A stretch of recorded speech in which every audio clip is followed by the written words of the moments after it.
দেশে একদলীয় শাসন কায়েমের চেষ্টা চলছে। সরকার চাঁদাবাজদের আটকাতে পারেনি, বরং ঘুষ দুর্নীতি আগের চেয়ে বেড়েছে, এমন অভিযোগ বিরোধী দলীয় নেতা ও জামায়াতের আমির ডাক্তার শফিকুর রহমানের।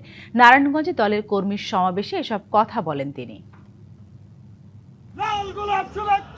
নারায়ণগঞ্জ শহরে জামায়াত ইসলামীর কর্মী সমাবেশ। শুক্রবার সকাল থেকেই দলে দলে যোগ দেন নেতাকর্মীরা। সমাবেশে প্রধান অতিথি হিসেবে অংশ নিয়ে কথা বলেন জামায়াতের আমির ও বিরোধী দলীয় নেতা ডাক্তার শফিকুর রহমান।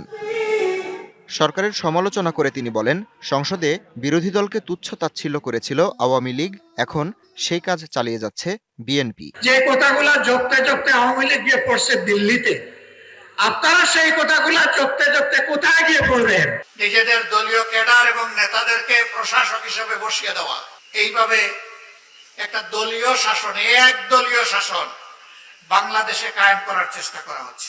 চাঁদাবাজি, ঘুষ ও দুর্নীতি দমনে সরকারের ভূমিকা নিয়ে প্রশ্ন তোলেন জামায়াত আমির।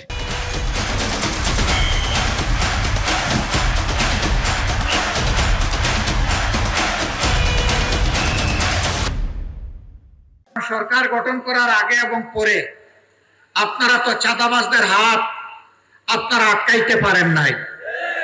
একটা চাঁদাবাজকে আপনারা শাস্তির আওতায় আনেন নাই। ঘুষ দুর্নীতি বন্ধ করেন নাই, বরঞ্চ তার মিটার আগের থেকে বেড়ে গেছে। নির্বাচনের সময় বিএনপি নীরবে না ভোটের ক্যাম্পেইন করেছে বলেও দাবি করেন ডাক্তার শফিকুর রহমান। তিনি শপথ নিয়ে এই গণভোটকে অস্বীকার করলেন। সমাবেশের মঞ্চে নারায়ণগঞ্জ সিটি কর্পোরেশন নির্বাচনে জামায়াতের মেয়র প্রার্থী ঘোষণা করা হয় ছাত্র শিবিরের সাবেক নেতা আব্দুল জব্বারের নাম।